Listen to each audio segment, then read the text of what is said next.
আপনার প্রিয় বন্ধু, পথের সাথী ও জীবনের সঙ্গী, তাহলে সকল স্থানে তার সুপারিশ আপনার পক্ষে কাজে লাগবে।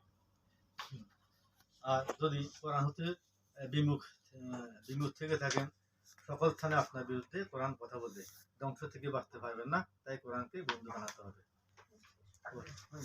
কোরআনকে বন্ধু বানানোর ব্যাপারে বলা হয়েছে, কোরআন সঙ্গী কোরআন হবে।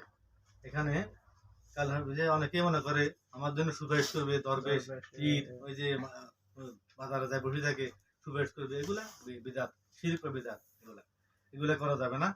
এবং কাল হাসর ময়দানে একমাত্র এই সুপারিশ করবে, কি কোরআনে সুপারিশ করেছে, তাতে জাগন থেকে আমাকে পড়েছে, তেলাওয়াত করেছে, বুঝেছে, আপনি আমার সুপারিশ কবুল করবেন। আল্লাহ কোরআন সুপারিশ কবুল করবে। কোরআন ও রোজা এবং হাদিস, কোরআন এবং কি রোজা, রোজা মানুষের সুপারিশ করে, রোজার সুপারিশও কবুল করা হবে।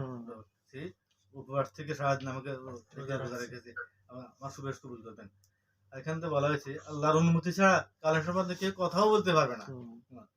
লা ইয়াতাকাল্লামুনা ইল্লা মান আযিনা লাহুর রাহমানু ওয়া ক্বালা সাওয়াবা। বলা হয়েছে কালের সম্বন্ধে আল্লাহর অনুমতি ছাড়া, রহমানের অনুমতি ছাড়া কথা বলার সুযোগ করে না। ইয়াশফাউ ইনদাহু ইল্লা বিইজনি, সূরা আয়াতুল কুরসিতে আছে, এমন কে আছে আমার অনুমতিটা সুপারিশ করতে পারে? এই জন্য কোরআনকে সাথী বানাতে হবে, কোরআন দিয়ে দেশ চালাতে হবে, কোরআন দিয়ে সবকিছু করতে হবে, নিজের পরিবার পরিজন রাষ্ট্র সমাজ সবকিছু কোরআন দিয়ে চালাতে হবে, কোরআন নিয়ে আমল করতে হবে। আল্লাহ